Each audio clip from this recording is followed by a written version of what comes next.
라면 먹고 갈래요? 라는 말의 진짜 의미를 몰랐던 프랑스 여성이 있었습니다. 그 여성은 바로 저입니다.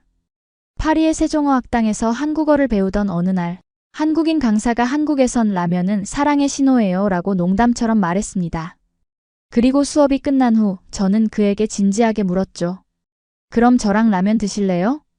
그 순간부터 저의 인생은 완전히 다른 방향으로 흘러갔습니다. 프랑스에서 시작된 작은 오해가 한국에서의 결혼, 새 아이의 출산, 그리고 새로운 정체성의 발견으로 이어지게 된 것입니다. 오늘 저는 여러분께 12년 동안 한국에서 살며 경험한 문화적 충돌, 언어의 벽, 그리고 그 모든 것을 넘어 찾은 진정한 정의 의미에 대해 이야기하려 합니다. 이것은 단순한 국제 결혼 이야기가 아닙니다. 언어 하나가 어떻게 한 사람의 인생을 완전히 바꿔놓을 수 있는지에 대한 놀라운 여정입니다. 이 이야기가 여러분께 작은 영감이 되길 바라며 시작하기 전에 구독과 좋아요, 알림 설정을 부탁드립니다. 모두가 꿈꾸는 도시 파리의 뒷골목, 그곳에서 저는 23살의 평범한 문학 전공 학생이었습니다. 언어를 사랑했고 새로운 세계를 탐험하는 것이 취미였죠. 그날도 평소처럼 대학 도서관에서 나와 생미셀거리를 걷고 있었습니다. 가을바람이 살짝 불어오던 그 순간 제 인생을 바꿀 작은 포스터를 보게 되었습니다. 한국어 배우기 마이너스 세종어학당 가을 학기 등록 중. 솔직히 말하자면 그때까지 저는 한국에 대해 특별한 관심이 없었습니다. 한류가 프랑스에서도 인기였지만 저는 그저 또 다른 아시아 언어구나 정도로만 생각했죠. 하지만 문학을 전공하는 학생으로서 언어 구조에 대한 호기심은 항상 있었습니다. 포스터에 적힌 한글이라는 글자가 특이하게 생겨서 끌렸나 봅니다. 왜 한국어야? 친구 소피는 의아해했습니다. 일본어나 중국어가 취업에 더 유리할 텐데. 그냥 재밌어 보여서. 제가 대답했습니다. 사실 그게 전부였어요. 특별한 이유도 계획도 없었습니다. 그저 새로운 언어를 배우고 싶었고 한글이 예뻐 보였을 뿐이었죠. 그리고 나중에 알게 된 사실이지만 프랑스에는 그때 이미 한류 열풍이 불고 있었습니다. 파리 6구의 작은 세종어학당에는 매 학기마다 빈자리를 찾기 힘들 정도로 인기가 많았죠. 하지만 저는 유행에 그다지 관심이 없는 사람이었습니다. 친구들이 케이팝을 들을 때도 저는 여전히 클래식 음악과 프랑스 샹송을 좋아했으니까요. 등록을 마치고 첫 수업날 저는 제 인생의 가장 중요한 만남을 하게 될 줄 몰랐습니다. 그저 새로운 언어를 배우는 재미로 가벼운 마음으로 수업에 참여했을 뿐이었으니까요. 안녕하세요, 여러분. 교실에 들어서자마자 들려온 밝고 활기찬 목소리. 그것이 바로 서준이었습니다.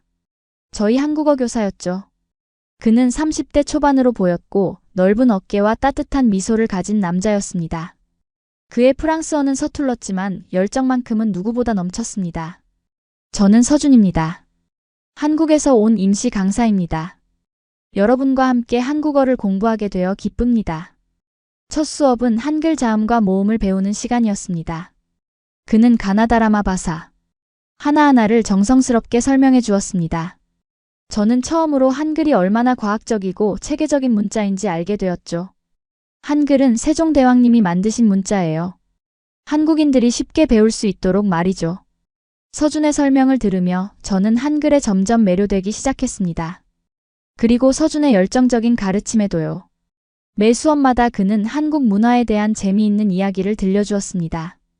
김치 담그는 법부터 한국의 사계절, 명절 풍습까지. 그의 이야기 속에서 한국은 점점 저에게 가깝게 다가왔습니다. 처음에는 서준을 그저 선생님으로만 생각했습니다. 사실 저는 처음부터 단단히 마음을 먹고 있었거든요. 절대로 한국 남자랑 사귀진 않을 거야. 그건 제가 아시아 남성에 대한 편견이 있어서가 아니라 단지 문화적 차이가 너무 클 것 같다는 생각 때문이었습니다. 그리고 솔직히 말해서 저는 늘 관계에 소극적인 사람이었거든요. 하지만 운명이란 건 참 재밌는 것 같습니다. 제가 그렇게 마음을 다졌는데도 매주 수업을 들으며 저는 점점 서준에게 관심을 갖게 되었습니다. 그의 웃음소리, 열정적으로 설명하는 모습, 학생들을 배려하는 마음. 모든 것이 매력적으로 느껴졌습니다. 어느 날 서준이 한국 문화에 대해 설명하다가 재미있는 말을 했습니다. 한국에서는 누군가에게 라면을 함께 먹자고 하는 것은 종종 로맨틱한 제안이 될 수 있어요. 그가 웃으며 말했습니다. 그 말을 듣고 제 마음속에서 작은 불꽃이 일었습니다. 수업이 끝나고 용기를 내어 서준에게 다가갔습니다. 선생님 정말인가요? 그럼 저랑 라면 드실래요? 순간 교실이 조용해졌습니다. 아직 남아있던 몇몇 학생들이 우리를 쳐다보았고 서준의 얼굴이 순식간에 붉어졌습니다. 그는 당황한 듯 웃으며 대답했습니다. 아, 네. 그럼요. 언제가 좋을까요? 그렇게 우리의 첫 데이트가 시작되었습니다. 하지만 그 후로도 서준은 항상 저에게 존댓말을 썼고 데이트를 3번이나 했는데도 손 한 번 잡지 않았습니다. 프랑스에서는 보통 첫 데이트에서도 키스를 하는 경우가 많은데 그의 이런 태도는 저를 혼란스럽게 했습니다. 잔느, 서준이 너를 안 좋아하나 봐. 소피가 말했습니다. 저도 그런 생각이 들었습니다. 하지만 그의 눈빛은 분명히 저를 좋아한다고 말하고 있었거든요. 결국 저는 프랑스식 직진을 결심했습니다. 넷째 데이트 날 센 강변을 걷다가 갑자기 그의 앞에 멈춰 서서 물었습니다. 서준 씨, 당신 내 남자친구 해줄래요? 서준의 눈이 커졌습니다. 그리고는 놀라움과 기쁨이 뒤섞인 표정으로 말했습니다. 아니, 제가 먼저 고백하려고 했는데요. 그날 밤 우리는 첫 키스를 했습니다. 파리의 에펠탑이 빛나는 밤, 한국어로 사랑을 고백받는 것이 이렇게 아름다울 줄 몰랐습니다. 잔느 사랑합니다. 그 말이 프랑스어로 GTAI미보다 더 달콤하게 들릴 줄 누가 알았을까요? 언어에는 마법 같은 힘이 있습니다. 그리고 그 마법은 제 인생을 완전히 바꿔놓았습니다. 그렇게 우리는 연애를 시작했고 저는 한국어 공부에 더욱 매진했습니다. 한국어는 이제 단순한 외국어가 아니라 사랑하는 사람과 소통하는 언어가 되었으니까요. 서준도 저를 위해 프랑스어를 열심히 배웠습니다. 우리는 서로의 언어를 배우며 서로의 문화를 이해해 갔습니다. 세종어학당에는 금세 소문이 퍼졌습니다. 프랑스 여학생이 한국인 강사와 사귄다는 소식이 마치 로맨스 드라마처럼 번져나갔죠. 처음에는 그런 관심이 부담스러웠지만 곧 모두가 우리를 응원해주는 것에 감사함을 느꼈습니다. 한국어 수업은 제게 새로운 세계를 열어주었습니다. 그리고 그 세계의 중심에는 서준이 있었습니다. 제가 상상했던 것보다 훨씬 더 멋진 세계였죠. 2장. 서준과의 연애는 마치 두 개의 행성이 충돌하는 것 같았습니다. 서로 다른 문화, 서로 다른 언어, 서로 다른 습관을 가진 우리가 하나가 되어가는 과정이었죠. 때로는 충돌도 있었지만 그 모든 과정이 아름다웠습니다. 한국어를 배우면서 저는 한국 문화도 함께 배워갔습니다. 서준은 제게 한국 영화를 보여주었고 한국 음식을 소개해 주었죠. 처음 먹어본 김치는 너무 매워서 입에서 불이 났지만 이상하게도 자꾸 생각나는 맛이었습니다. 불고기와 비빔밥은 첫 입에 반해버렸고요. 한국 음식은 정말 맛있네요. 제가 말했습니다. 하지만 왜 이렇게 다 매워요? 서준은 웃으며 대답했습니다. 한국 사람들은 매운 음식을 먹으면서 스트레스를 풀어요. 그래서 더 매운 음식을 좋아하죠. 저는 점점 한국 문화에 빠져들었습니다. K-팝도 듣기 시작했고 한국 드라마도 보기 시작했죠. 처음에는 서준을 이해하기 위해 시작한 일이었지만 곧 제 자신의 취향이 되었습니다. 파리의 작은 한국 식당들을 함께 다니며 저는 더 많은 한국 음식을 맛보았습니다. 김밥, 떡볶이, 순두부찌개. 모두 새롭고 놀라운 맛이었습니다. 그리고 그 음식들 속에서 저는 한국인들의 정을 느꼈습니다. 한국 음식은 정성이 들어가요. 서준이 설명했습니다. 김치 하나 담그는 데도 온 가족이 함께 모여 하루 종일 작업하죠. 프랑스 요리도 정성이 많이 들어가요. 제가 대답했습니다. 하지만 뭔가 다른 것 같아요. 프랑스 요리가 예술이라면 한국 요리는 마음인 것 같아요. 서준은 제 말에 감동한 듯 미소를 지었습니다. 그리고 제 손을 꼭 잡았죠. 그 순간 저는 문화의 차이를 넘어 우리가 얼마나 많은 공통점을 가지고 있는지 깨달았습니다. 우리의 관계가 깊어질수록 서준은 자신의 고향에 대한 이야기를 더 많이 들려주었습니다. 서울의 빌딩 숲, 부산의 아름다운 해변, 제주도의 신비로운 자연. 그의 이야기 속에서 한국은 너무나 아름다운 나라로 그려졌습니다. 언젠가 함께 한국에 가보자 서준이 제안했습니다. 내 가족을 소개해주고 싶어. 그 말에 저는 조금 긴장했습니다. 연애는 좋지만 가족을 만나는 것은 완전히 다른 문제였으니까요. 게다가 문화적 차이가 있는 상황에서 그의 가족을 만난다는 것은 더욱 부담스러웠습니다. 걱정 마, 서준이 제 마음을 읽은 듯 말했습니다. 우리 가족은 너를 좋아할 거야. 그렇게 우리는 연애 1주년을 맞아 한국 여행을 계획했습니다. 그건 제 인생 첫 한국 방문이었고 서준의 가족을 만나는 중요한 자리이기도 했죠. 비행기에서 내려 인천공항에 도착했을 때 저는 이미 한국의 발전된 모습에 놀라움을 금치 못했습니다. 깨끗하고 현대적인 공항, 빠르고 효율적인 교통 시스템. 모든 것이 파리와는 다른 분위기였습니다. 와, 한국은 정말 기술이 발달했네요. 제가 감탄했습니다. 서준은 자랑스러운 표정으로 대답했습니다. 한국은 IT 강국이에요. 스마트폰, 반도체, 디스플레이. 모든 분야에서 세계 최고 수준이죠. 서울에 도착해서 본 도시의 모습은 더욱 놀라웠습니다. 밤에도 환하게 빛나는 네온사인들, 24시간 활기가 넘치는 거리, 어디서나 볼 수 있는 최신 기술들. 파리가 고풍스러운 아름다움을 간직한 도시라면 서울은 미래지향적인 에너지가 넘치는 도시였습니다. 서준의 가족은 강남의 아파트에 살고 있었습니다. 문을 두드리자 그의 어머니가 환한 미소로 우리를 맞아주셨습니다. 안녕하세요, 어머니. 제가 서툰 한국어로 인사드렸습니다. 아이고, 한국말도 잘하네. 서준의 어머니는 감동한 표정으로 저를 안아주셨습니다. 그 따뜻한 포옹 속에서 저는 이상하게도 집에 온 것 같은 편안함을 느꼈습니다. 서준의 가족은 제가 예상했던 것보다 훨씬 더 따뜻하고 환영해 주었습니다. 어머니는 저를 위해 특별히 프랑스 스타일로 음식을 준비해 두셨고 아버지는 프랑스 와인까지 준비해 두셨죠. 물론 한국 음식도 풍성하게 차려주셨습니다. 많이 드세요. 잔느. 어머니가 계속해서 음식을 제 앞에 놓아주셨습니다. 프랑스에서 왔으니 많이 먹어야 우리 집에 정이 들지. 저는 그 말에 웃음을 터뜨렸습니다. 서준이 설명해 주길 한국에서는 음식을 많이 주는 것이 사랑의 표현이라고 했죠. 그리고 그 순간 저는 프랑스와 한국의 또 다른 공통점을 발견했습니다. 음식을 통해 사랑을 표현한다는 것. 그것이 바로 우리 두 문화의 연결점이었습니다. 그날 저녁 서준의 가족과 함께한 식사는 제 인생에서 가장 특별한 경험 중 하나였습니다. 언어의 장벽이 있었지만 우리는 서로의 마음을 충분히 나눌 수 있었습니다. 서준의 어머니는 저에게 한국 요리 비법을 가르쳐 주셨고 아버지는 한국 역사에 대해 열정적으로 설명해 주셨습니다. 그리고 서준의 동생은 저에게 한국의 최신 유행 노래를 들려주었죠. 한국에서의 일주일은 너무나 빨리 지나갔습니다. 우리는 경복궁, 남산타워, 명동, 홍대 등 서울의 주요 관광지를 돌아다녔습니다. 그리고 서준의 고향인 부산도 방문했죠.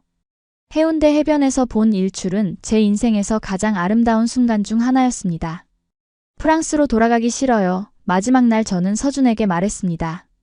나도. 서준이 대답했습니다. 하지만 우리는 곧 다시 만날 거야. 비행기를 타기 전 서준의 어머니가 저에게 작은 상자를 건네주셨습니다. 이건 우리 집의 오래된 보석이에요. 잔느가 가지고 있으면 좋겠어요. 상자를 열어보니 아름다운 비취 목걸이가 들어있었습니다. 한국 전통 보석이었죠. 어머니, 이건 너무 귀중한 것 같은데요. 제가 당황해서 말했습니다. 괜찮아요. 잔느는 이미 우리 집의 딸 같은 사람이에요. 어머니가 미소를 지으며 말씀하셨습니다. 그 말에 저는 눈물이 핑 돌았습니다. 한국에서 가족이라는 말을 처음으로 들었을 때 그 의미가 이렇게 깊게 다가올 줄 몰랐습니다. 프랑스에서 가족은 피로 이어진 사람들을 의미했습니다. 하지만 한국에서의 가족은 그 이상이었습니다. 정으로 맺어진 인연, 마음으로 이어진 관계였죠. 파리로 돌아온 후 저는 더욱 열심히 한국어를 공부했습니다. 이제 한국어는 단순한 외국어가 아니라 제 인생의 일부가 되었으니까요. 서준과의 관계도 더욱 깊어졌습니다. 우리는 서로의 문화를 이해하고 존중하며 그 차이를 즐기는 방법을 배웠습니다. 그리고 1년 후 서준이 제게 청혼했습니다. 에펠탑 아래 그는 무릎을 꿇고 프랑스어로 물었습니다. 결혼해 줄래요? 물론 저는 한국어로 대답했습니다. 네, 결혼하고 싶어요. 그렇게 우리의 새로운 여정이 시작되었습니다. 두 문화, 두 언어, 두 가족을 연결하는 특별한 여정이었죠. 결혼식은 파리와 서울에서 2번 열렸습니다. 파리에서는 노트르담 근처의 작은 성당에서 전통적인 프랑스식 결혼식을 올렸고 서울에서는 한옥마을에서 한국 전통 혼례를 치렀죠. 한국 전통 혼례는 제게 완전히 새로운 경험이었습니다. 무거운 화롯을 입고 화장을 짙게 하고 이마에는 뻣뻣한 족두리를 썼죠. 처음에는 불편했지만 그 의식의 아름다움과 의미에 점차 감동받았습니다. 특히 양가 부모님께 절을 올리는 순간 저는 이것이 단순한 예의가 아니라 깊은 존경과 감사의 표현임을 느꼈습니다. 이제 완전한 한국인이 된 것 같아요. 혼례를 마친 후 제가 말했습니다. 서준은 미소를 지으며 대답했습니다. 아니, 넌 항상 프랑스인이야. 그게 네가 특별한 이유고 내가 너를 사랑하는 이유야. 그 말에 저는 깊이 감동했습니다. 서준은 저에게 한국 문화를 강요하지 않았습니다. 오히려 저의 프랑스적인 부분을 존중해 주었죠. 그것이 바로 우리 관계의 균형점이었습니다. 결혼 후 우리는 잠시 파리에 정착했습니다. 서준은 세종어학당에서 계속 한국어를 가르쳤고 저는 프랑스 출판사에서 번역가로 일했죠. 우리의 작은 아파트는 한국과 프랑스 문화가 공존하는 특별한 공간이었습니다. 벽에는 한글로 쓰여진 시와 프랑스 명화가 함께 걸려 있었고 주방에는 김치와 프랑스 치즈가 나란히 보관되어 있었습니다. 결혼 1년 차 우리는 첫 아이를 갖게 되었습니다. 초음파 검사에서 의사가 말했습니다. 축하합니다. 여자아이예요. 우리는 너무 기뻐서 눈물을 흘렸습니다. 그리고 아이의 이름을 하나로 짓기로 했습니다. 한국어로 하나는 일이라는 의미도 있고 프랑스어 발음으로는 아나와 비슷해 프랑스인들도 부르기 쉬운 이름이었죠. 하나가 태어나면서 우리 가족의 언어 환경은 더욱 다양해졌습니다. 저는 하나에게 프랑스어로 말했고 서준은 한국어로 말했습니다. 하나는 놀랍게도 두 언어를 모두 자연스럽게 받아들였습니다. 18개월 때부터 엄마와 아빠, MAMAN과 파퍼를 구분해서 부르기 시작했죠. 하나는 정말 똑똑해요. 제가 자랑스럽게 말했습니다. 그럼 프랑스 엄마와 한국 아빠를 두었으니 당연히 똑똑하지. 서준이 농담을 던졌습니다. 하나가 2살이 되었을 때 우리는 중요한 결정을 내려야 했습니다. 서준의 계약이 끝나가고 있었고 세종어학당에서는 그를 한국으로 복귀시키려고 했습니다. 우리는 파리에 남을 것인지 아니면 한국으로 갈 것인지 선택해야 했죠. 한국에서 살아볼래? 어느 날 저녁 서준이 조심스럽게 물었습니다. 물론 네가 원하지 않으면 여기 남을 수도 있어. 내가 다른 일을 찾을게. 저는 잠시 생각했습니다. 파리는 제가 태어나고 자란 도시였고 가족과 친구들이 모두 이곳에 있었습니다. 하지만 한국도 이미 제 마음의 일부가 되었습니다. 그리고 무엇보다도 하나가 두 문화를 모두 경험하며 자라길 원했습니다. 한국에서 살아보고 싶어요. 제가 결정을 내렸습니다. 새로운 도전이 될 것 같아요. 그렇게 우리는 서울로 이주했습니다. 처음에는 모든 것이 낯설었습니다. 언어 장벽, 문화적 차이, 새로운 환경. 하지만 서준의 가족들이 큰 도움을 주었고 저도 점차 적응해 갔습니다. 서울의 강남에 있는 아파트에서 살기 시작했습니다. 처음에는 한국의 아파트 문화가 낯설었습니다. 프랑스의 오래된 건물들과는 달리 현대적인 시스템과 편의시설이 갖춰진 고층 아파트는 새로운 경험이었죠. 여기 정말 편리해요. 제가 감탄했습니다.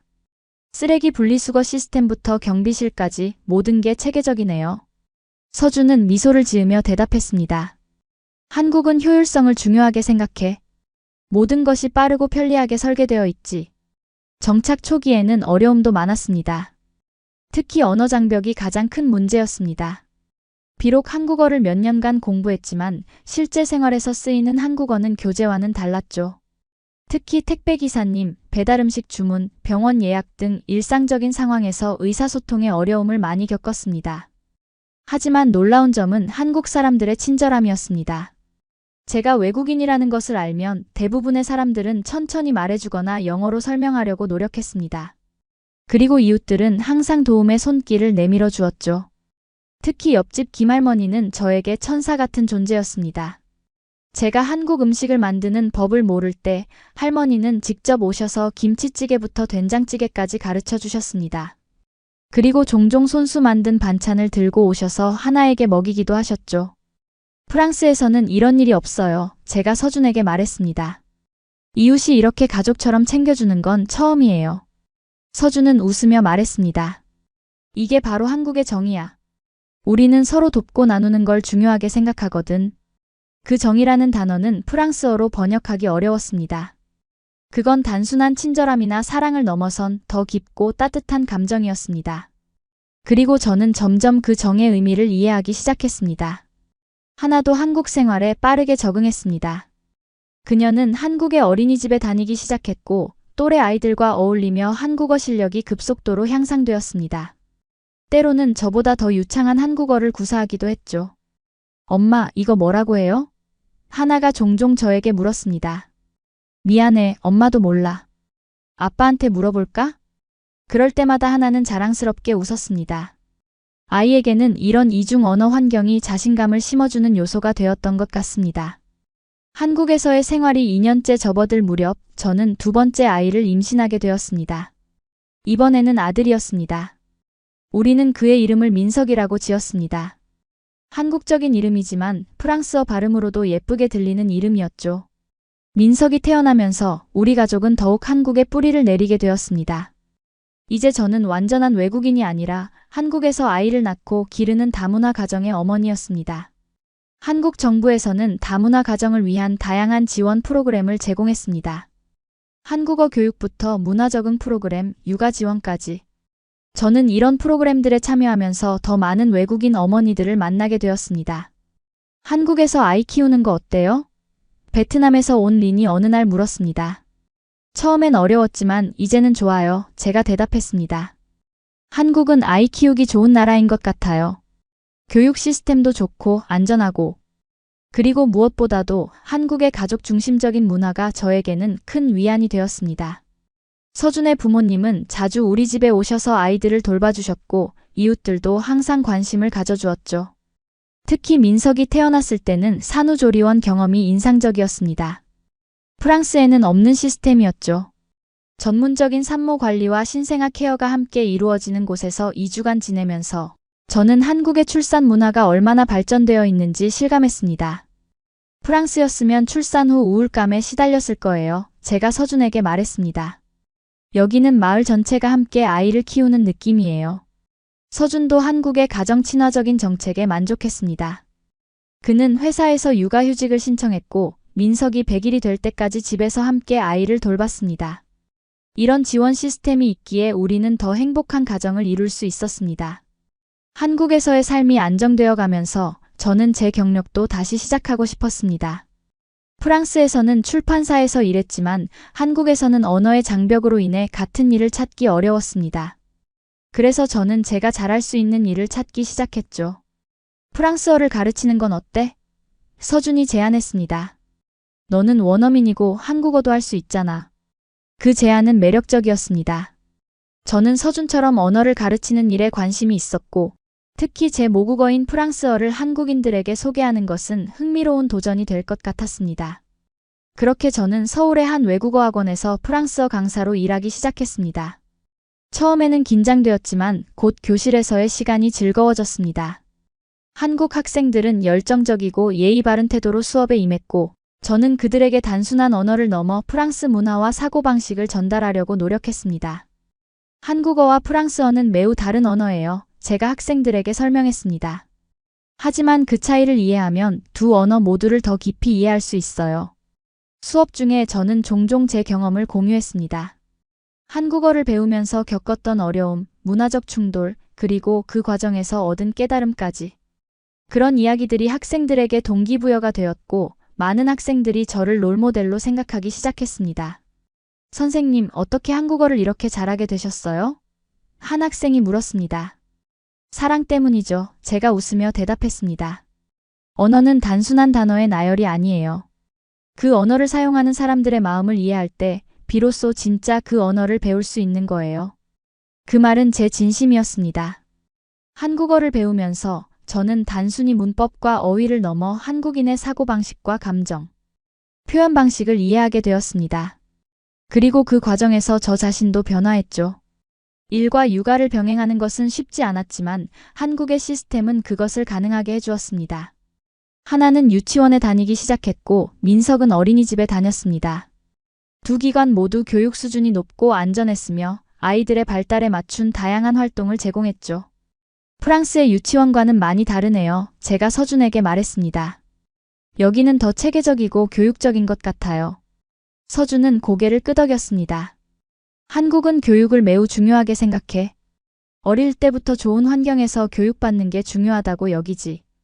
그리고 실제로 하나와 민석은 유치원과 어린이집에서 많은 것을 배웠습니다. 한글은 물론이고 영어, 수학, 음악, 미술까지. 놀이를 통한 학습이 이루어졌고 아이들은 그 과정을 즐겼습니다. 특히 인상적이었던 것은 한국 교육의 공동체 의식이었습니다. 아이들은 어릴 때부터 우리라는 개념을 배우고 서로 돕고 함께 일하는 방법을 배웠습니다. 이는 프랑스의 개인주의적인 교육과는 대조적이었죠. 한국 교육의 장점을 프랑스 교육의 장점과 결합할 수 있다면 좋을 텐데 저는 종종 생각했습니다. 그리고 그것이 바로 제가 우리 아이들에게 제공하고 싶은 교육이었습니다. 두 문화의 장점을 모두 가진 교육. 우리 가족의 일상은 두 문화가 조화롭게 공존하는 모습이었습니다. 아침에는 프랑스식 크루아상과 한국식 미역국이 함께 식탁에 올랐고 저녁에는 김치찌개와 프랑스 치즈가 나란히 놓였습니다. 집에서는 한국어와 프랑스어가 자연스럽게 섞여 사용되었고 아이들은 두 언어를 모국어처럼 구사했습니다. 하지만 모든 것이 완벽했던 것은 아닙니다. 때로는 문화적 충돌도 있었고 서로의 가치관 차이로 인한 갈등도 있었습니다. 특히 교육 방식에 있어서는 의견 차이가 컸습니다.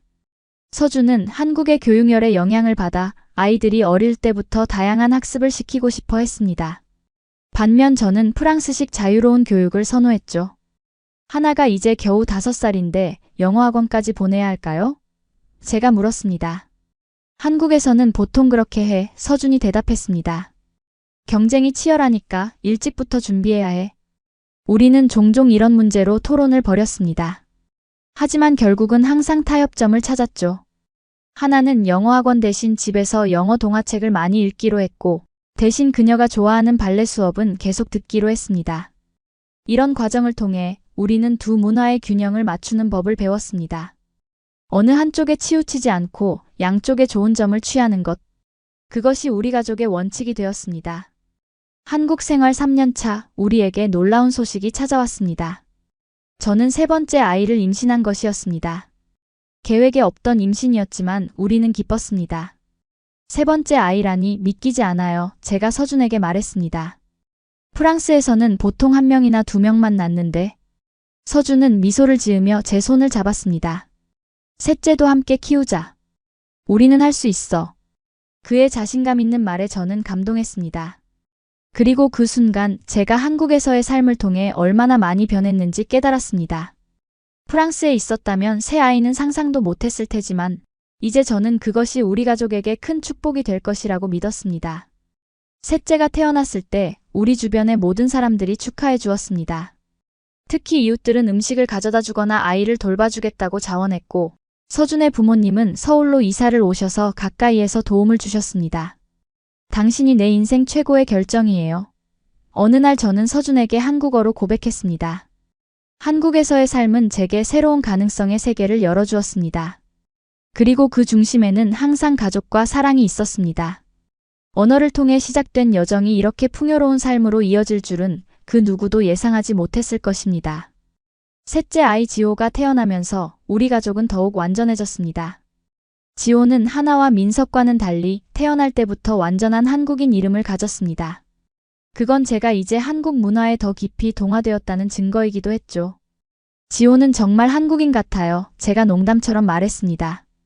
태어날 때부터 김치를 좋아할 것 같아요. 서준은 웃으며 대답했습니다. 프랑스 혈통도 있으니 치즈도 좋아하지 않을까? 실제로 지호가 이유식을 시작했을 때 제일 먼저 좋아한 음식은 김치죽이었습니다. 다른 아이들은 보통 매운 음식을 싫어하는데 지호는 태어날 때부터 매운맛에 적응된 것 같았죠. 하나와 민석도 한국 음식을 잘 먹었지만 지호는 특히 한국적인 입맛을 가졌습니다. 새 아이를 키우는 것은 쉽지 않았지만 한국의 가족 중심적인 문화 덕분에 큰 어려움 없이 적응할 수 있었습니다.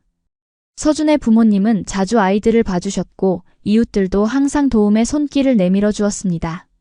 특히 한국의 육아 인프라는 정말 인상적이었습니다.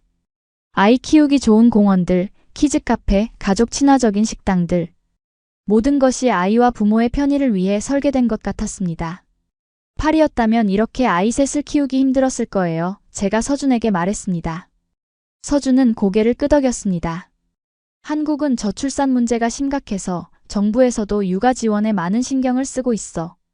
실제로 한국은 세계에서 가장 낮은 출산율을 기록하고 있었고, 이는 사회적으로 큰 문제가 되고 있었습니다. 그런 상황에서 새 아이를 키우는 우리 가족은 종종 주목을 받기도 했죠. 새 아이 엄마 맞아요?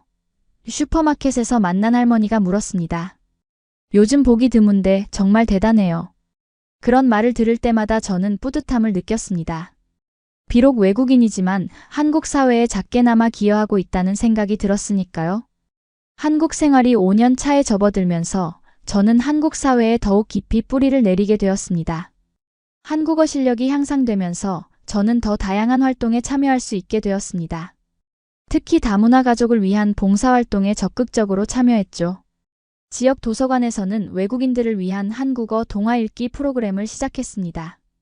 저는 제 경험을 바탕으로 한국어를 배우는 외국인들에게 도움을 주었습니다. 특히 어린아이를 둔 외국인 엄마들에게는 제 이야기가 큰 위로가 되었죠. 처음에는 저도 정말 힘들었어요. 제가 그들에게 말했습니다. 하지만 포기하지 않으면 언젠가는 한국이 제2의 고향처럼 느껴질 거예요. 그리고 실제로 이제 한국은 저에게 제2의 고향이 되었습니다. 파리의 거리가 그립기도 했지만 서울의 활기찬 에너지와 따뜻한 인간관계는 저에게 새로운 삶의 터전을 제공해 주었습니다. 우리 가족은 이제 한국의 영주권을 신청할 계획을 세웠습니다. 그것은 이곳에서의 삶이 일시적인 것이 아니라 영구적인 선택임을 의미했습니다. 정말 한국에서 계속 살고 싶어요? 서준이 한 번 더 확인했습니다. 네, 확실해요. 제가 대답했습니다. 여기서 우리 아이들이 두 문화를 모두 경험하며 자라길 원해요. 그리고 저도 이제 한국이 좋아요. 한국에서의 삶은 저에게 많은 변화를 가져왔습니다. 무엇보다도 제 가치관이 많이 바뀌었습니다. 프랑스에서는 개인의 자유와 독립성을 중요하게 생각했다면 이제는 가족과 공동체의 중요성을 더 깊이 이해하게 되었습니다. 또한 한국의 빨리빨리 문화도 저에게 영향을 주었습니다. 프랑스의 느긋한 라이프 스타일에 익숙했던 제가 이제는 효율성과 신속함을 추구하게 되었죠. 물론 아직도 적응하기 어려운 부분들이 있었습니다. 한국의 빠른 변화 속도, 치열한 경쟁 문화, 때로는 과도하게 느껴지는 집단주의. 그런 면들은 여전히 저에게 도전이었습니다. 하지만 그런 차이점들조차도 이제는 저에게 매력적으로 느껴졌습니다. 완벽한 나라는 없으며 모든 문화에는 장단점이 있다는 것을 이해하게 된 것이죠. 우리 가족은 매년 한 번씩 프랑스를 방문했습니다. 제 부모님과 형제들을 만나고 아이들이 프랑스 문화도 경험할 수 있게 하기 위해서였죠. 그리고 놀랍게도 제 부모님도 한국에 관심을 갖기 시작하셨습니다. 다음에는 우리가 한국에 방문할게, 어머니가 말씀하셨습니다.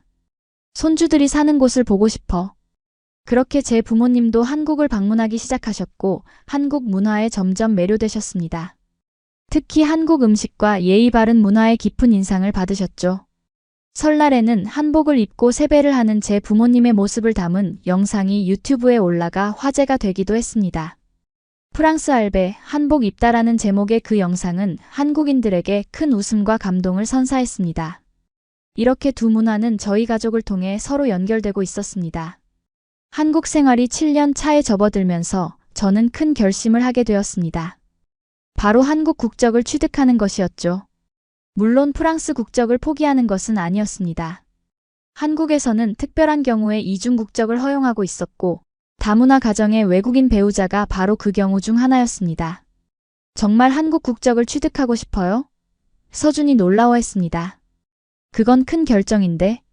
네, 확실해요. 제가 대답했습니다. 이제 한국은 제 삶의 중심이에요. 그리고 아이들도 여기서 자라고 있잖아요. 저도 완전한 한국인이 되고 싶어요. 국적 취득 과정은 쉽지 않았습니다. 많은 서류와 인터뷰, 그리고 한국어 능력 시험까지. 하지만 저는 모든 과정을 성실히 준비했고 마침내 한국 국적을 취득하게 되었습니다. 국적증을 받던 날 저는 감격의 눈물을 흘렸습니다. 그것은 단순한 법적 지위의 변화가 아니라 제 정체성의 확장이었습니다. 이제 저는 프랑스인이자 한국인이었습니다. 두 문화, 두 정체성을 모두 가진 사람. 축하해요. 이제 당신은 진짜 한국인이에요. 서준이 저를 껴안으며 말했습니다. 국적 취득 후 저는 지역신문이 인터뷰 요청을 받았습니다. 다문화 가정 특집 기사를 준비 중이었고 새 아이를 키우며 한국 국적까지 취득한 프랑스 출신 어머니의 이야기는 그들에게 흥미로운 주제였습니다. 인터뷰 마지막에 기자가 물었습니다. 왜 한국에 남기로 하셨습니까? 그 질문에 저는 잠시 생각에 잠겼습니다. 수많은 이유가 있었지만 가장 핵심적인 이유는 무엇일까? 그리고 저는 마음속에서 우러나오는 대답을 했습니다. 한국 생활이 8년 차에 접어들면서 우리 가족의 모습도 많이 변화했습니다. 하나는 초등학교 고학년이 되었고 민석은 초등학교 저학년, 지호는 유치원에 다니기 시작했습니다. 세 아이 모두 한국과 프랑스 문화를 자연스럽게 받아들이며 성장했고 이중 언어를 사용하는데 전혀 어려움이 없었습니다. 특히 하나는 이제 자신의 정체성에 대해 질문하기 시작했습니다. 어느 날 학교에서 돌아온 하나가 진지한 표정으로 물었습니다. 엄마, 저는 한국인이에요. 프랑스인이에요? 그 질문에 저는 잠시 생각에 잠겼습니다. 아이에게 어떻게 설명해야 할지 고민했죠. 하나야, 넌 둘 다야, 제가 대답했습니다. 프랑스의 혈통을 가졌지만 한국에서 자라고 있어. 그건 약점이 아니라 강점이야. 넌 두 가지 문화, 두 가지 언어, 두 가지 시각을 가질 수 있으니까. 하나는 고개를 끄덕였지만 완전히 이해한 것 같지는 않았습니다. 그리고 얼마 후 그녀는 학교에서 있었던 일을 이야기해 주었습니다. 오늘 친구가 제가 완전한 한국인이 아니라고 놀렸어요. 그 말에 저는 마음이 아팠습니다. 다문화 가정의 아이들이 겪는 정체성의 혼란과 사회적 편견은 항상 저의 걱정거리였습니다. 하지만 이제 그것이 현실로 다가온 것이었죠. 친구가 그렇게 말했을 때 어떻게 느꼈어? 제가 물었습니다. 하나는 잠시 생각하더니 대답했습니다. 처음에는 슬펐어요.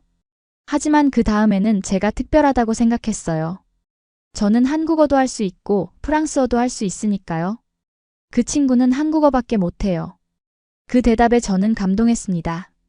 하나는 이미 자신의 정체성에 자부심을 갖기 시작하고 있었습니다. 그리고 그것은 우리가 아이들에게 심어주고 싶었던 가치관이었습니다. 그래, 내 말이 맞아. 제가 미소 지으며 대답했습니다. 넌 정말 특별한 아이야. 두 문화를 모두 가진다는 건 정말 큰 선물이란다. 민석과 지호도 비슷한 경험을 하게 될 것입니다. 하지만 하나의 긍정적인 태도를 보면서 저는 아이들이 그런 도전을 잘 극복해낼 수 있을 것이라고 확신했습니다. 한국 사회도 조금씩 변화하고 있었습니다. 다문화 가정이 늘어나면서 학교와 사회 전반의 다양성에 대한 인식이 개선되고 있었죠. 하나의 학교에서도 다문화 이해 교육을 시작했고 그것은 아이들이 서로의 차이를 존중하는 법을 배우는 좋은 기회가 되었습니다. 저도 그런 변화에 기여하고 싶었습니다. 그래서 지역 다문화 가족 지원센터의 프로그램에 더 적극적으로 참여하기 시작했습니다. 특히 다른 국가에서 온 외국인 배우자들을 위한 한국어 교실과 문화 적응 프로그램의 자원봉사자로 활동했습니다. 저도 처음에는 모든 것이 낯설었어요. 제가 그들에게 말했습니다. 언어, 음식, 예절. 하지만 시간이 지나면서 적응하게 되었고 이제는 한국이 제 두 번째 고향이 되었어요. 저의 경험은 다른 외국인 배우자들에게 큰 위로와 용기가 되었습니다. 특히 한국 생활 초기에 적응에 어려움을 겪고 있는 사람들에게는 8년 동안 한국에서 살며 새 아이를 키운 저의 이야기가 희망이 되었습니다. 그리고 그들로부터 저도 많은 것을 배웠습니다. 베트남, 필리핀, 중국, 태국 등 다양한 국가에서 온 사람들의 이야기를 들으며 저는 문화적 다양성의 가치를 더욱 깊이 이해하게 되었습니다. 잔느 씨는 정말 한국말을 잘하시네요. 베트남에서 온 린이 말했습니다. 저도 그렇게 되고 싶어요. 시간이 필요해요. 제가 대답했습니다. 하지만 가장 중요한 건 마음의 문을 여는 거예요. 한국 문화를 진심으로 이해하고 받아들이려는 마음이 있다면 언어는 자연스럽게 따라올 거예요. 한국 생활 9년 차, 우리 가족에게 특별한 기회가 찾아왔습니다. 서준이 회사에서 승진하면서 1년간 프랑스 파리 지사에서 근무할 기회를 얻게 된 것입니다. 그것은 아이들에게 프랑스 문화를 경험하게 해줄 수 있는 좋은 기회였습니다. 파리에 가볼까? 서준이 제안했습니다. 아이들이 내 고향을 직접 경험해 볼 수 있을 거야. 저는 그 제안에 기뻤습니다. 프랑스에 대한 그리움이 있었고 무엇보다 제 부모님과 가족들이 아이들과 더 많은 시간을 보낼 수 있는 기회였으니까요. 좋은 생각이에요. 제가 대답했습니다. 아이들이 프랑스 문화도 직접 경험하면 좋을 것 같아요. 하지만 1년 후에는 꼭 한국으로 돌아와요. 우리의 삶은 이제 여기 있으니까요. 서준은 웃으며 약속했습니다. 물론이지. 우리 집은 한국이야. 그렇게 우리 가족은 1년간 파리로 떠나게 되었습니다. 하나는 10살, 민석은 7살, 지호는 5살이었습니다. 세 아이 모두 프랑스어를 할 수 있었지만 실제로 프랑스에서 생활하는 것은 처음이었죠. 파리에 도착했을 때 저는 묘한 감정에 사로잡혔습니다. 제가 태어나고 자란 도시였지만 이제는 관광객처럼 느껴졌습니다. 9년간의 한국 생활이 저를 그만큼 변화시켰던 것이죠. 파리가 어때? 서준이 물었습니다. 낯설어요. 제가 솔직히 대답했습니다. 제 고향인데도 불구하고요. 서준은 웃으며 말했습니다. 그건 내가 이제 진짜 한국인이 되었다는 뜻이야. 그 말에 저도 웃음을 터뜨렸습니다. 어쩌면 그게 사실일지도 모르겠다고 생각했습니다. 아이들은 파리 생활에 빠르게 적응했습니다. 그들은 프랑스 학교에 다니기 시작했고 제 부모님과 자주 시간을 보냈습니다. 특히 제 어머니는 손주들과 함께하는 시간을 정말 소중히 여기셨습니다. 내 아이들이 정말 특별하구나, 어머니가 말씀하셨습니다. 두 문화를 모두 이해하고 두 언어를 모두 구사하다니. 정말 놀라워. 저는 그 말에 뿌듯함을 느꼈습니다. 비록 한국에서의 삶이 때로는 어려웠지만 그것이 아이들에게는 큰 선물이 되었다는 것을 다시 한번 확인할 수 있었습니다. 파리에서의 1년은 우리 가족에게 특별한 경험이 되었습니다. 아이들은 프랑스 문화를 직접 체험하며 자신의 프랑스적인 정체성을 더 깊이 이해하게 되었고, 서준도 프랑스어 실력을 향상시키며 프랑스 문화에 더 가까워졌습니다. 하지만 1년이 지나고 한국으로 돌아갈 시간이 되었을 때 우리 모두는 기뻤습니다. 파리에서의 시간은 소중했지만 이제 우리의 집은 확실히 한국이었습니다. 한국이 그리워요. 비행기를 타기 전 하나가 말했습니다. 우리 집, 친구들, 그리고 김치찌개. 그 말에 저는 미소를 지었습니다. 하나는 이제 완전한 한국인이 되어 있었습니다. 적어도 그녀의 마음속에서는요. 한국으로 돌아온 우리는 새로운 출발을 하게 되었습니다. 서준은 파리 지사에서의 경험을 바탕으로 회사에서 더 중요한 직책을 맡게 되었고, 저는 다문화 가정 지원 활동을 더욱 확대하기로 결심했습니다. 특히 프랑스에서의 1년 동안 저는 한국의 다문화 정책과 프랑스의 다문화 정책을 비교 연구할 기회를 가졌습니다. 그리고 그 경험을 바탕으로 한국의 다문화 정책이 더 발전할 수 있는 방안을 제안하고 싶었습니다. 한국 생활이 10년 차에 접어들면서 저는 중요한 결정을 내리게 되었습니다. 바로 한국 국적을 취득하는 것이었죠. 물론 프랑스 국적을 포기하는 것은 아니었습니다. 한국에서는 특별한 경우에 이중 국적을 허용하고 있었고, 다문화 가정의 외국인 배우자가 바로 그 경우 중 하나였습니다. 정말 한국 국적을 취득하고 싶어요? 서준이 놀라워했습니다. 그건 큰 결정인데. 네, 확실해요. 제가 대답했습니다. 이제 한국은 제 삶의 중심이에요. 그리고 아이들도 여기서 자라고 있잖아요. 저도 완전한 한국인이 되고 싶어요. 국적 취득 과정은 쉽지 않았습니다. 많은 서류와 인터뷰, 그리고 한국어 능력 시험까지. 하지만 저는 모든 과정을 성실히 준비했고 마침내 한국 국적을 취득하게 되었습니다. 국적증을 받던 날 저는 감격의 눈물을 흘렸습니다. 그것은 단순한 법적 지위의 변화가 아니라 제 정체성의 확장이었습니다. 이제 저는 프랑스인이자 한국인이었습니다. 두 문화, 두 정체성을 모두 가진 사람. 축하해요. 이제 당신은 진짜 한국인이에요. 서준이 저를 껴안으며 말했습니다. 국적 취득 후 저는 지역신문이 인터뷰 요청을 받았습니다. 다문화 가정 특집 기사를 준비 중이었고, 새 아이를 키우며 한국 국적까지 취득한 프랑스 출신 어머니의 이야기는 그들에게 흥미로운 주제였습니다. 인터뷰 마지막에 기자가 물었습니다. 왜 한국에 남기로 하셨습니까? 그 질문에 저는 잠시 생각에 잠겼습니다. 수많은 이유가 있었지만 가장 핵심적인 이유는 무엇일까? 그리고 저는 마음속에서 우러나오는 대답을 했습니다. 여긴 말을 해야 마음이 전달되는 나라예요. 전 이 언어로 제 감정을 다 말할 수 있어요. 이게 저에겐 가족이에요. 기자는 제 대답에 감동한 듯 했습니다. 그리고 그 인터뷰는 언어로 시작된 사랑, 가족으로 완성된 인연이라는 제목으로 신문에 실렸습니다. 인터뷰가 나간 후 저는 많은 관심을 받게 되었습니다. 특히 다문화 가정 지원 단체들에서 강연 요청이 왔고, 외국인을 위한 한국어 교육 프로그램에도 참여해달라는 제안을 받았습니다. 저는 그런 기회들을 통해 제 경험을 나누는 것이 의미 있다고 생각했습니다. 한국에서 적응하는데 어려움을 겪고 있는 다른 외국인들에게 도움이 될 수 있다면 그것은 제가 할 수 있는 작은 기여였습니다. 제가 처음 한국에 왔을 때 정말 많은 것들이 낯설었어요. 강연에서 저는 말했습니다. 음식, 언어, 문화.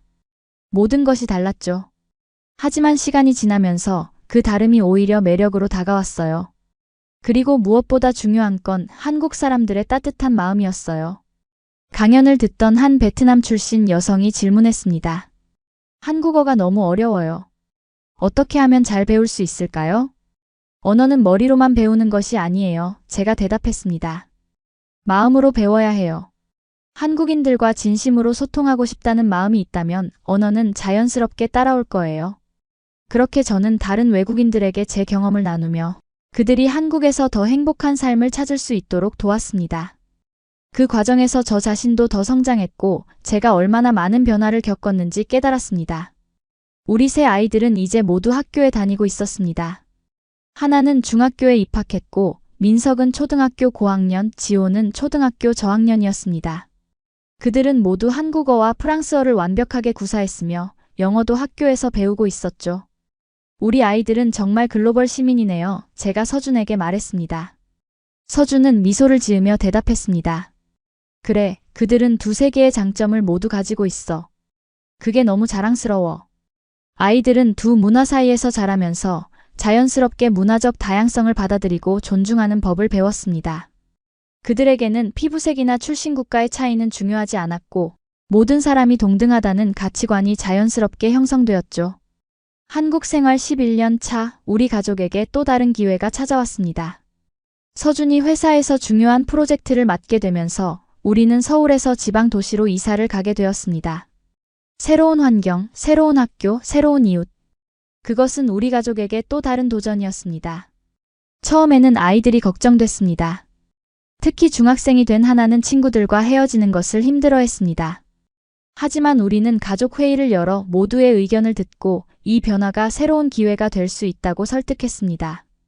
새로운 도시에서 새로운 친구들을 사귀게 될 거야, 제가 하나에게 말했습니다. 그리고 서울과는 다른 한국의 모습을 볼 수 있을 거야. 그건 내 시야를 더 넓혀줄 거야. 하나는 아직 확신이 서지 않는 표정이었지만 결국 가족의 결정을 존중해 주었습니다.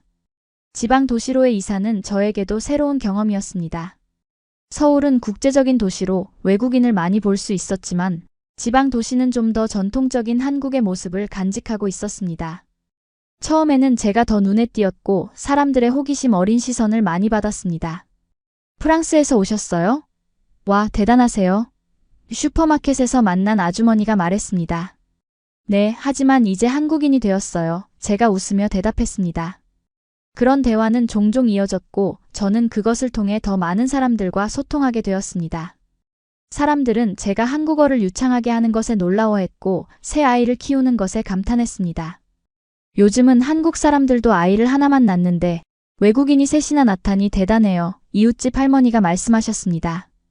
그런 말을 들을 때마다 저는 한국의 저출산 문제를 다시 생각하게 되었습니다. 한국은 세계에서 가장 낮은 출산율을 기록하고 있었고 이는 사회적으로 큰 문제가 되고 있었습니다. 이런 상황에서 새 아이를 키우는 우리 가족은 종종 애국자 가족이라는 농담 섞인 칭찬을 받기도 했습니다. 아이들도 새로운 환경에 점차 적응해 갔습니다. 하나는 새 학교에서 좋은 친구들을 사귀었고 민석과 지호도 지역사회 활동에 참여하며 즐겁게 지냈습니다. 특히 이 도시의 좀 더 여유로운 라이프 스타일은 아이들에게 더 많은 놀이와 탐험의 기회를 제공했습니다. 서울보다 여기가 더 좋아요. 어느 날 민석이 말했습니다. 공기도 깨끗하고 산과 강도 가까워서 주말마다 놀러 갈 수 있어요. 그 말에 저는 안도했습니다. 아이들이 이 변화를 긍정적으로 받아들이고 있다는 것이 기뻤습니다. 지방 도시에서의 생활은 우리 가족에게 또 다른 차원의 한국 경험을 선사했습니다. 서울의 현대적이고 국제적인 분위기와는 달리 이곳에서는 좀 더 전통적인 한국 문화를 경험할 수 있었습니다. 지역 축제, 전통시장, 그리고 마을 공동체 활동까지. 그것은 우리 가족, 특히 아이들에게 소중한 경험이 되었습니다. 한국 생활 12년 차, 저는 새로운 도전을 시작하게 되었습니다. 지역 대학에서 프랑스어와 프랑스 문화를 가르쳐 달라는 제안을 받게 된 것입니다. 비록 정식 교수는 아니었지만 시간제 강사로서 제 경험과 지식을 학생들과 나눌 수 있는 기회였습니다. 하면 좋을 것 같아요. 서준이 제안을 듣고 말했습니다. 당신은 프랑스와 한국 문화를 모두 깊이 이해하고 있잖아. 그건 학생들에게 정말 귀중한 경험이 될 거야. 그래서 저는 대학 강단에 서게 되었습니다. 처음에는 긴장했지만 곧 학생들과 소통하는 즐거움을 발견했습니다. 특히 단순한 언어 교육을 넘어 프랑스 문화와 한국 문화를 비교하며 학생들에게 새로운 시각을 제공할 수 있었습니다. 프랑스인들은 왜 점심시간이 2시간이나 되나요? 한 학생이 물었습니다. 그건 식사 자체보다 대화와 교류를 중요하게 생각하기 때문이에요. 제가 설명했습니다. 프랑스에서 식사는 단순히 배를 채우는 행위가 아니라 사회적 관계를 유지하고 심화시키는 시간이에요. 그런 문화적 차이와 유사점에 대한 토론은 수업을 더욱 풍요롭게 만들었고 학생들은 단순한 언어 학습을 넘어 글로벌 시민으로서의 역량을 키워갔습니다. 대학에서의 강의 활동 외에도 저는 지역 다문화센터에서 봉사활동을 계속했습니다. 특히 이 지방 도시에는 서울보다 더 많은 농촌 지역 다문화 가정이 있었고 그들은 종종 더 많은 어려움에 직면해 있었습니다. 잔느 씨가 저희 센터에 오신 것은 정말 큰 도움이에요. 센터장님이 말했습니다. 특히 오랫동안 한국에서 살아오신 경험이 다른 결혼 이민자들에게 큰 용기를 줍니다. 그곳에서 저는 다양한 국가에서 온 여성들과 만났습니다. 베트남, 필리핀, 캄보디아, 중국 등. 그들의 이야기를 들으며 저는 제가 얼마나 운이 좋았는지 깨달았습니다. 저와 서준은 서로를 사랑하고 존중하는 관계였지만 많은 결혼 이민자 여성들은 그렇지 못한 상황에 처해 있었습니다. 남편이 제 음식을 무시해요. 베트남에서 온 타오가 말했습니다. 항상 한국 음식만 해달라고 해요. 시어머니가 제 아이에게 한국어만 가르치라고 해요. 필리핀에서 온 마리아가 말했습니다. 하지만 저는 제 모국어도 알려주고 싶어요. 그런 이야기들을 들으며 저는 다문화 가정 내에서의 상호 존중과 이해의 중요성을 다시 한번 느꼈습니다. 그리고 그런 가치를 널리 알리기 위해 저는 지역 신문에 다문화 가정에 관한 칼럼을 쓰기 시작했습니다. 다양성은 약점이 아닌 강점이다라는 제목의 첫 칼럼에서 저는 이렇게 썼습니다. 다문화 가정의 아이들은 두세 개의 장점을 모두 가질 수 있습니다.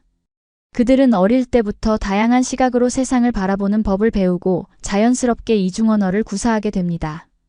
이런 능력은 미래 사회에서 큰 자산이 될 것입니다. 하지만 이런 잠재력을 발휘하기 위해서는 가정 내에서의 상호 존중과 이해가 필수적입니다. 한국인 배우자는 외국인 배우자의 문화와 언어를 존중해야 하고 외국인 배우자는 한국 문화에 적응하려는 노력을 기울여야 합니다. 이런 균형 속에서 진정한 다문화 가정의 가치가 꽃피울 수 있습니다. 이 칼럼은 지역사회에서 생각보다 큰 반향을 불러일으켰습니다. 많은 독자들이 공감의 메시지를 보내왔고 다문화 가정뿐만 아니라 한국인 가정에서도 긍정적인 반응이 이어졌습니다. 잔느 씨의 글을 읽고 다문화 가정을 새롭게 바라보게 되었어요. 한 독자가 메시지를 보냈습니다.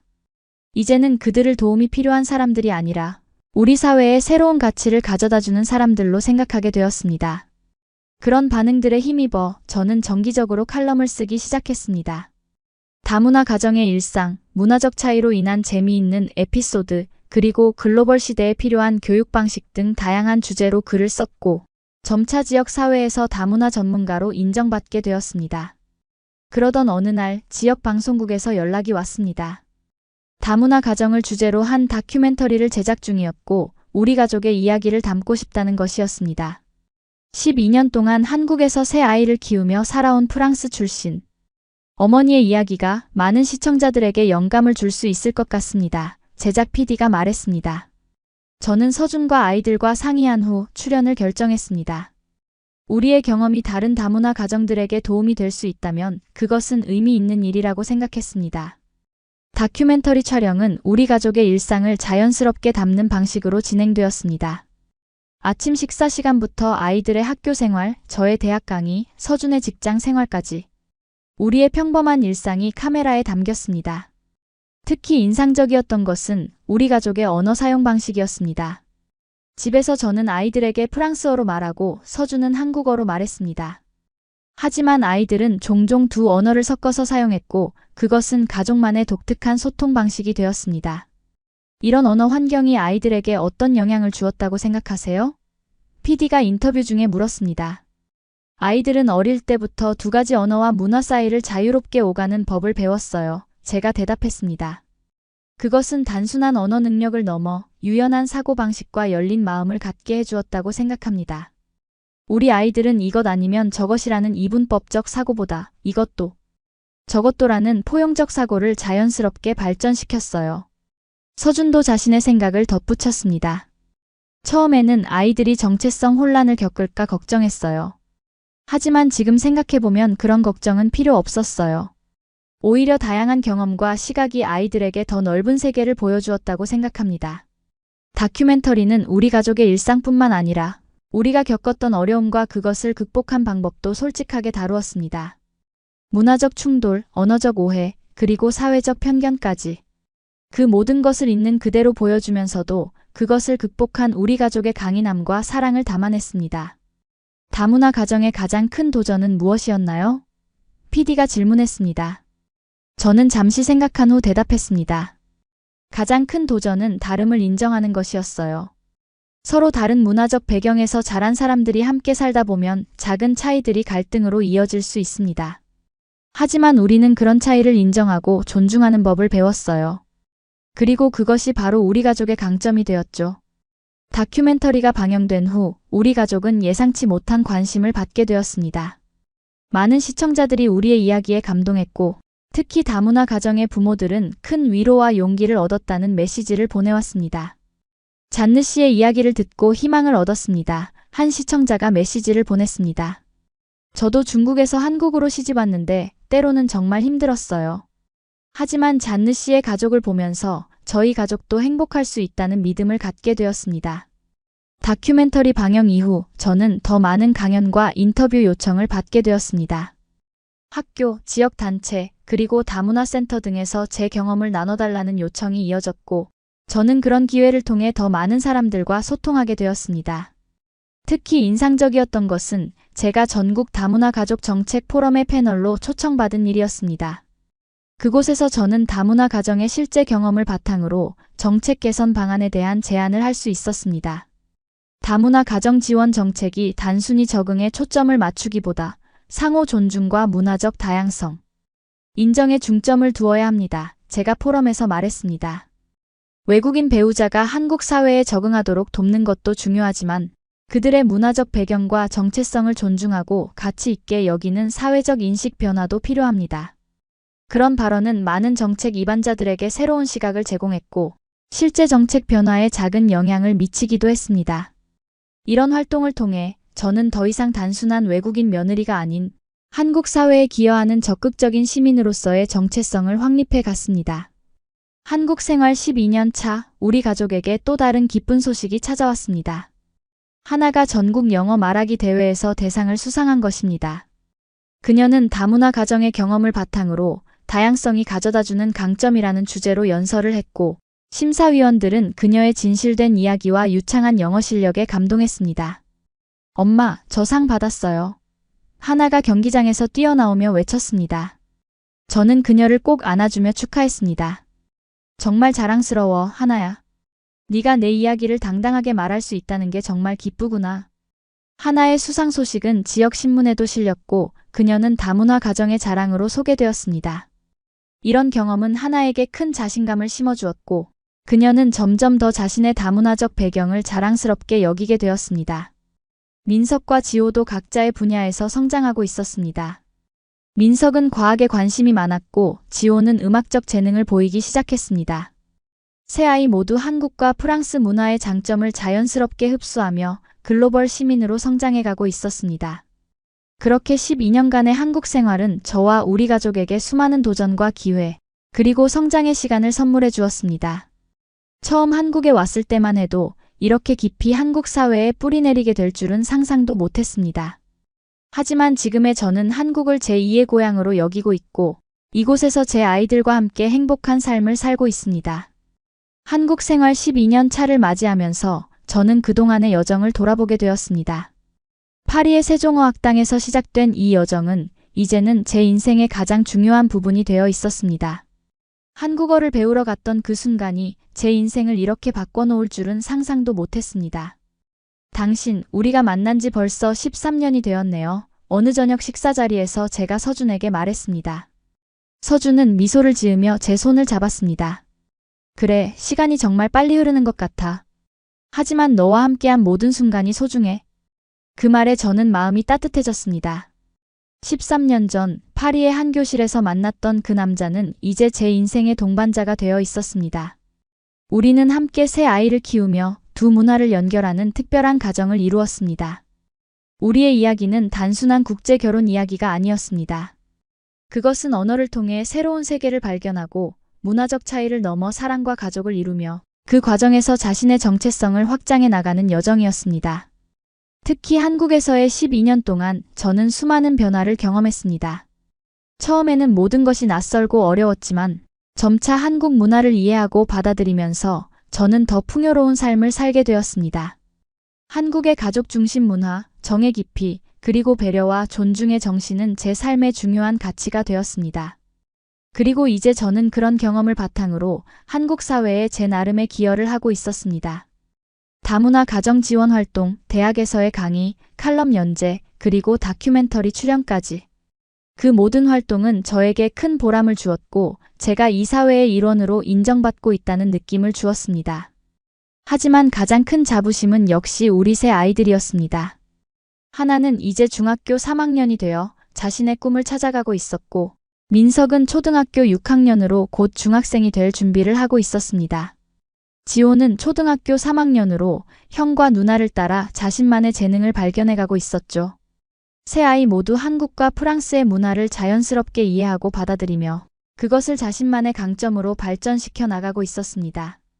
그들은 이제 단순한 다문화 가정의 아이들이 아니라 글로벌 시민으로서의 정체성을 형성해 나가고 있었습니다. 엄마, 나중에 저는 국제기구에서 일하고 싶어요. 하나가 어느 날 말했습니다. 여러 나라의 사람들이 서로를 더 잘 이해할 수 있도록 돕고 싶어요. 그 말을 들으며 저는 가슴이 뭉클해졌습니다.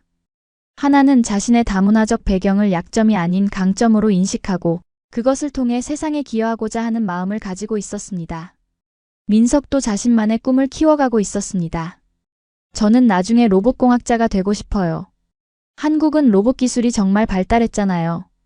저도 그런 기술 발전에 기여하고 싶어요. 지호는 아직 구체적인 꿈을 정하지 않았지만 음악과 미술에 관심을 보이며 자신만의 창의성을 발휘하고 있었습니다. 지호는 한국의 전통 음악과 프랑스의 클래식 음악을 모두 좋아해요. 제가 서준에게 말했습니다. 그 아이만의 독특한 음악 세계를 만들어가고 있는 것 같아요. 이렇게 우리 가족 모두는 각자의 방식으로 성장하고 있었고 한국에서의 삶은 우리에게 무한한 가능성을 열어주고 있었습니다. 어느 날 우리 가족은 특별한 초대를 받았습니다. 바로 한국의 다문화 정책 관련 국제 컨퍼런스에 참석해 달라는 것이었습니다. 서울에서 열리는 이 행사에는 다양한 국가의 정책 전문가들과 다문화 가정 대표들이 참여할 예정이었고 우리 가족은 성공적인 다문화 가정의 사례로 소개될 예정이었습니다. 이건 정말 큰 영광이에요. 제가 서준에게 말했습니다. 우리 가족의 이야기가 다른 사람들에게 도움이 될 수 있다니 기쁘네요. 서울로 가는 기차 안에서 우리는 컨퍼런스에서 어떤 이야기를 나눌지 함께 의논했습니다. 하나, 민석, 지호도 자신의 생각을 적극적으로 표현했고 우리는 가족 회의를 통해 우리의 메시지를 정리했습니다. 컨퍼런스 당일 우리 가족은 무대에 올라 우리의 이야기를 나누었습니다. 제가 먼저 한국에 오게 된 계기와 적응 과정을 소개했고 서준은 다문화 가정의 남편으로서 경험한 것들을 이야기했습니다. 그리고 아이들도 각자의 시각에서 다문화 가정에서 자라난 경험을 나누었습니다. 저는 두 개의 문화를 가진 것이 자랑스러워요. 하나가 말했습니다. 때로는 친구들과 다르다고 느낄 때도 있지만 그것이 오히려 저를 특별하게 만든다고 생각해요. 민석도 자신의 생각을 덧붙였습니다. 한국과 프랑스의 문화를 모두 배울 수 있어서 좋아요. 그리고 두 나라 음식도 모두 맛있어요. 지호의 순수한 말이 많은 사람들의 웃음을 자아냈습니다. 저는 한국에서 살지만 프랑스 할아버지, 할머니도 있어요. 그래서 선물을 2배로 받을 수 있어요. 우리 가족의 발표는 많은 사람들에게 감동을 주었고 특히 다문화 가정의 부모들에게는 큰 희망이 되었습니다. 컨퍼런스가 끝난 후 많은 사람들이 우리에게 다가와 이야기를 나누고 싶어 했고, 우리는 기꺼이 그들의 질문에 답하고 경험을 공유했습니다. 잔느 씨의 이야기를 듣고 정말 용기를 얻었습니다. 한 여성이 말했습니다. 저도 일본에서 한국으로 시집 왔는데 때로는 정말 힘들어요. 하지만 잔느 씨의 가족을 보니 희망이 생깁니다. 그런 말을 들을 때마다 저는 우리 가족의 이야기가 다른 사람들에게 의미 있는 영향을 주고 있다는 것을 실감했습니다. 그리고 그것이 바로 우리가 이 사회에 기여할 수 있는 방식이라고 생각했습니다. 컨퍼런스 참석을 계기로 우리 가족은 다양한 매체의 주목을 받게 되었습니다. 신문과 잡지에서 인터뷰 요청이 왔고 방송 프로그램에도 출연 제안이 이어졌습니다. 그 중에서 가장 인상적이었던 것은 교육부에서 제작하는 글로벌 시민 교육 교재에 우리 가족의 이야기가 사례로 실리게 된 것입니다. 이건 정말 의미 있는 일이에요. 서준이 기뻐했습니다. 우리 이야기가 학생들에게 다양성의 가치를 가르치는 데 도움이 될 수 있다니 영광이네요. 그렇게 우리 가족은 한국 사회에서 다문화 가정의 롤모델로 인식되기 시작했고, 이는 우리에게 더 큰 책임감을 느끼게 했습니다. 우리는 우리의 경험과 지식을 나누는 것이 다른 다문화 가정들, 그리고 한국 사회 전체에 도움이 될 수 있다는 것을 깨달았고, 그런 역할을 기꺼이 받아들였습니다. 한국 생활 12년 차를 마무리하면서 저는 깊은 감사함을 느꼈습니다. 처음 한국에 왔을 때는 많은 두려움과 불확실성이 있었지만 이제는 이곳이 저의 진정한 집이 되었습니다. 한국은 저에게 새로운 가족, 새로운 문화, 그리고 새로운 목적을 선물해 주었고 그것은 제 인생에서 가장 소중한 선물이 되었습니다. 그리고 무엇보다도 한국어를 배우기 시작했던 그 순간이 이렇게 풍요로운 삶으로 이어질 줄은 누구도 예상하지 못했을 것입니다. 하나의 안녕하세요가 이렇게 아름다운 여정의 시작이 될 줄은 말이죠. 이제 저는 확신을 갖고 말할 수 있습니다. 언어는 단순한 소통의 도구가 아니라 새로운 세계로 들어가는 문이며 다른 문화와 사람들을 진정으로 이해하는 열쇠입니다. 그리고 그 열쇠를 통해 저는 제 인생에서 가장 아름다운 이야기를 만들어 나가고 있습니다. 이렇게 우리 가족의 이야기는 계속되고 있습니다. 한국과 프랑스, 두 문화의 아름다운 조화 속에서 우리는 더 넓은 세계를 향해 함께 나아가고 있습니다. 그리고 그 여정의 모든 순간이 소중하고 감사합니다. 한국은 이제 저에게 단순한 거주 국가가 아닙니다. 이곳은 제 마음의 고향이고 제 아이들의 뿌리이며 우리 가족의 이야기가 펼쳐지는 무대입니다. 그리고 무엇보다도 한국은 제가 진정한 나를 발견하고 더 넓은 세계와 연결되는 곳입니다. 한국은 제 인생의 언어이자 사랑입니다. 이 말은 단순한 수사가 아닙니다. 그것은 제 가슴에서 우러나오는 진심이며 12년간의 여정을 통해 깨달은 진실입니다. 그리고 앞으로도 이 사랑의 언어로 더 많은 이야기를 써내려갈 것입니다. 한국의 인구 소멸 위기를 조금이나마 막아주는 외국인. 가족이 된 우리의 이야기는 단지 우리만의 것이 아닙니다. 그것은 문화와 언어의 경계를 넘어 사랑과 이해를 통해 하나가 될 수 있다는 희망의 메시지를 전하는 이야기입니다. 만약 여러분도 새로운 언어를 배우고 싶다면 망설이지 말고 도전해보세요. 그 언어가 여러분의 인생을 어떻게 바꿔놓을지 아무도 모릅니다. 저처럼 여러분도 언어를 통해 새로운 세계를 발견하고 새로운 사랑을 만나고 새로운 가족을 이루게 될지도 모르니까요. 여러분의 인생에도 하나의 안녕하세요가 모든 것을 바꿔놓는 마법의 순간이 있을 것입니다. 그 순간을 두려워하지 말고 기꺼이 받아들이세요. 그것이 여러분을 더 넓은 세계로 인도할 것입니다. 끝으로 저희 가족의 이야기가 여러분께 작은 영감이라도 되었기를 바랍니다. 그리고 혹시 비슷한 경험을 하고 계신다면 여러분은 혼자가 아니라는 것을 기억해 주세요. 우리 모두는 각자의 방식으로 문화의 경계를 넘어 더 풍요로운 세상을 만들어가고 있습니다. 이 영상이 마음에 드셨다면 좋아요와 구독 그리고 공유 부탁드립니다. 여러분의 응원이 저희 가족에게 큰 힘이 됩니다. 그리고 댓글로 여러분의 생각과 경험도 나눠주세요. 다양한 문화, 다양한 언어, 다양한 가족의 이야기가 모여 더 아름다운 세상을 만들 수 있습니다. 감사합니다, 여러분. 저는 파리에서 시작해 한국에서 꽃피운 제 인생의 여정을 여러분과 나눌 수 있어 너무나 행복했습니다. 앞으로도 계속해서 우리 가족의 이야기를 들려드리겠습니다. 다음에 또 만나요.